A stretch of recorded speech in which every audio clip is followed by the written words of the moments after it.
Okay. Bonjour à tous, heureuse de vous retrouver sur le VPL Récolte d'Agir autrement avec Brice Fangala à votre service. Merci à vous qui êtes là depuis le début et vous qui êtes abonnés, viens d'abonner. Merci. VPL Récolte est encore là, c'est grâce à vous. Donc, le sujet du jour est un peu ambigu. Pourquoi? Parce que je vais parler d'une chose que la plupart de nous se trouvent dans cette situation, mais par ignorance ou par fierté, on ne veut surtout pas admettre la réalité. C'est quoi? C'est la servitude consentie. Dès qu'on parle de servitude, on voit servir, asservissement, contrôlé par l'autre. Donc la servitude, c'est quoi? C'est être soumise, c'est l'état d'une personne soumise par une autre personne, mais surtout totalement. En effet, en 1574, Étienne de la Boétie, il a écrit un discours, la servitude volontaire ou le contre un. De quoi il s'agit? Pour lui, la servitude n'est pas forcée, elle est volontaire. Combien d'entre nous pensent le contraire? J'attends la réponse dans les commentaires. Pour Étienne de la Boétie, tout pouvoir, même quand il s'impose par la force, ne peut dominer et exploiter durablement une société sans sa collaboration, active ou résignée par une partie notable de ses membres. Voilà, c'est-à-dire que tout contrôle, si quelqu'un vous domine, c'est parce que vous avez donné à cette personne la possibilité, les moyens pour vous dominer, parfois sans que vous le sachiez, mais que vous voulez ou pas, c'est vous qui avez donné les armes. Prenons par exemple,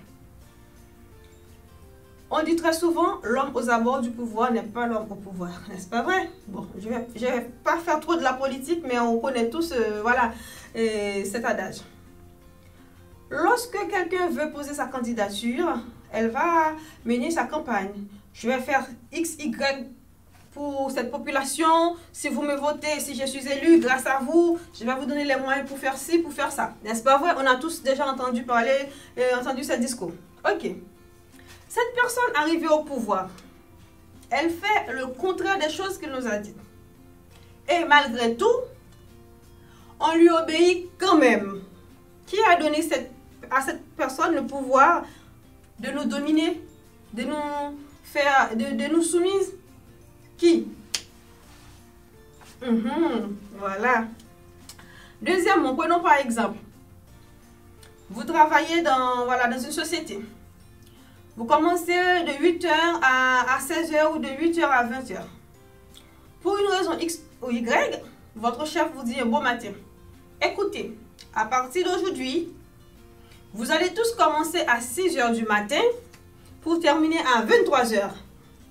Sur le champ, tout le monde dit, oh non, c'est pas possible, on ne peut pas commencer à 6h du matin pour terminer à 23h. Moi, je sais à faire, je sais là, etc. à faire. Ça, c'est au moment où le discours vient de prononcer. Tout le monde est très bouillant, très chaud. Après, il y a un d'entre vous dit, non, moi, je ne vais pas venir à 6h pour terminer à 23h parce que j'ai des enfants à l'école, je dois récupérer, j'ai d'autres choses à faire. Je ne peux pas faire ça. Après, cette personne-là, vos collègues, cette collègue-là, ils vous disent, venez, on ne vient pas. On va tous commencer à leur habitude. Tous. Vous dites, oui, on va faire comme ça, il va voir. Le chef, c'est toujours comme ça, le chef, il va voir. Voilà. Et puis, un lendemain matin, la personne qui avait dit, moi, je vais continuer de commencer à travailler comme d'habitude, 8h pour 16h ou 8h pour 17h. Je ne vais pas venir de 6h à 23h du matin. Et lorsqu'il est arrivé à 8h, il y a parmi vous, ces autres collègues, qui sont venus quand même depuis à 6h pour faire 23h. Et puis vous commencez à raconter, oui, vous savez que moi, je ne peux pas faire comme vous. Je ne peux pas faire comme vous parce que moi, si on me licencie, j'ai l'école des enfants à payer, j'ai le loyer à payer, etc. Donc, la collègue qui avait pris cette décision de contredire ce qu'a dit votre patron, c'est cette personne-là qui va se trouver en difficulté toute seule, n'est-ce pas vrai? Mais si vous avez tous obéi à vos collègues, vous commencez tous comme d'habitude à 8h jusqu'à 16h ou à 17h, vous ne commencez pas à 6h, à 23h comme a dit le patron, il ne pouvait pas vous licencier tous en même temps. N'est-ce pas vrai? Donc, ce sont les autres collègues qui ont consenti quand même parce qu'ils trouvent des excuses parce que j'ai mon loyer à payer, bon, ce qui est vrai, mais si vous, tous ensemble, vous êtes solidaires, vous dites non, on commence à 8 h, on termine à 17 h, on n'est pas des esclaves, le patron, il pouvait revenir sur sa décision. Mais si il y en a plusieurs d'entre vous qui se plaignent quand même, mais qui vont quand même obéir à ce qu'il a dit, eh bien vous mettez votre collègue en difficulté et il va se faire licencier ou elle va se faire licencier tout seul et vous continuez à travailler même si vous n'êtes pas content de venir travailler de 6 h à 23 h. Donc là, c'est encore la servitude consentie, la domination consentie. Et troisièmement, prenons par exemple, il y a quelque chose qui vous arrivait, qui vous était arrivé dans votre vie, bon, un secret. Et vous avez une amie, vous lui racontez, j'ai dit, vous savez, cher ami, j'ai un problème, voilà ce que j'ai fait, voilà. Mais c'est un secret. Vous êtes mon ami, c'est parce que vous êtes mon ami, je vous le dis, mais gardez ça pour vous, ne dites ça à personne. Là, vous êtes en bonne situation avec la personne, vous êtes très bien, voilà, collègue, bisous. Bref, à un certain moment, vous et cette personne se trouvent en désaccord. Voilà, au lieu d'être amis, vous êtes devenus ennemis. Et cette personne qui connaît votre secret, elle commence à vous faire chanter. Écoutez, si vous ne faites pas telle ou telle chose pour moi, je vais dévoiler votre secret à tout le monde. Toi, qu'est-ce que vous faites? Et vous dites, ok d'accord, je vais le faire pour ne pas dévoiler, pour qu'elle ne dévoile pas mon secret à tout le monde. N'est-ce pas vrai? Là, vous êtes en train de donner à votre collègue, votre ex-ami, là, le pouvoir de vous dominer. Parce qu'elle sait très bien que vous ne voulez pas que les autres sachent votre secret. Eh bien, elle vous fait marcher.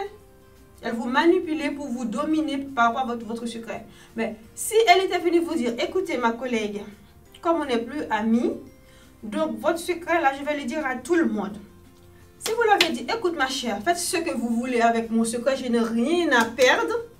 Eh bien là, vous prenez votre pouvoir, elle ne peut pas vous dominer. Mais comme vous avez peur, c'est la peur, hein, comme vous avez peur qu'elle raconte ça à tout le monde, et bien maintenant elle vous fait chanter. Mais qui a raconté le secret à l'autre? Mais c'est vous. Ou c'est toi qui as raconté le secret. Donc vous avez donné à l'autre l'arme pour vous battre.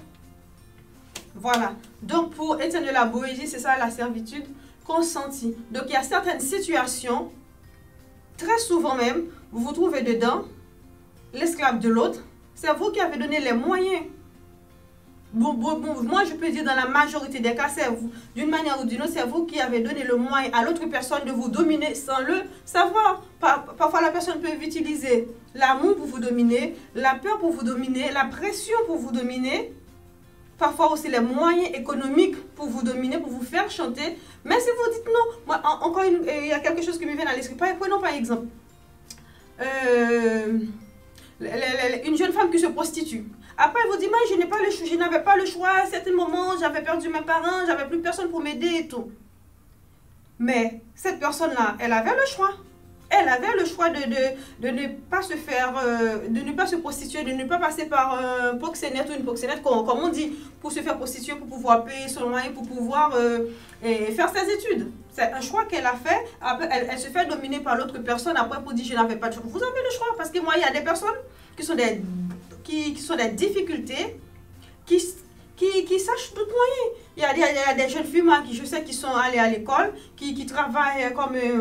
qui font des gardes d'enfants, des auxiliaires de vie, qui font des ménages, des bonnes, des servantes pour pouvoir payer leurs études, qui sont tout autant aussi belles, aussi jolies que la personne qui a choisi de se prostituer.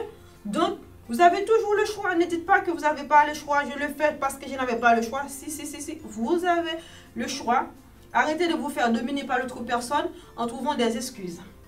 Donc, pour Étienne de la Boétie, parce que je trouve son texte vraiment formidable, je me suis dit, bon, il faut que je partage ça avec vous, parce que moi aussi, parfois, je trouve dans des situations être dominée par une autre personne, sans autant sachez que c'est moi qui ai donné à cette personne les armes pour me dominer. Mais après avoir étudié, logiquement, raisonnablement, il avait tout à fait raison, Étienne de la Boétie.